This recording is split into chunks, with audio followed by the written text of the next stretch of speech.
শহরে নেমে কি করলো? ব্যস্ত সময় পার করছে শিক্ষার্থীরা। চলুন দেখে আসি।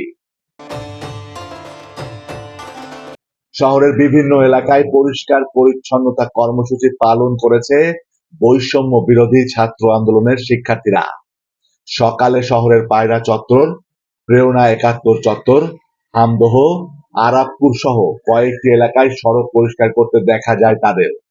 শিক্ষার্থীরা জানান, কোটা বিরোধী আন্দোলনের সময় শহরের বিভিন্ন স্থানে ধাওয়া পাল্টা ধাওয়ার ঘটনা ঘটে। শহরের বিভিন্ন স্থানে ছড়িয়ে ছিটিয়ে থাকা ইট পাটকেল লাঠি ছোটা পরিষ্কার সহ শহরের নানা আবর্জনা পরিষ্কার করছেন তারা।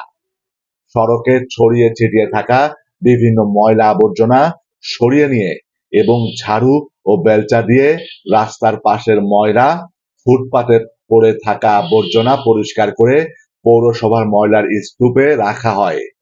ঝিনাইদহে এই কর্মসূচি চলমান থাকবে বলেও জানান শিক্ষার্থীরা।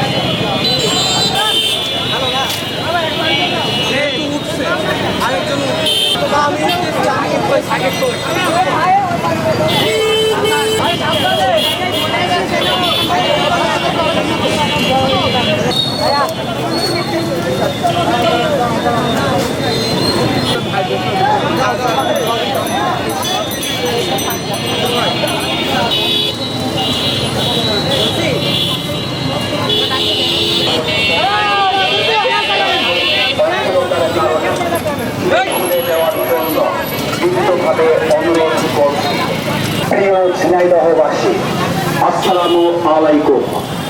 দীর্ঘদিনের ঝিনাইদহ শহরের বন্ধ দোকানপাট ও সরকারি বেসরকারি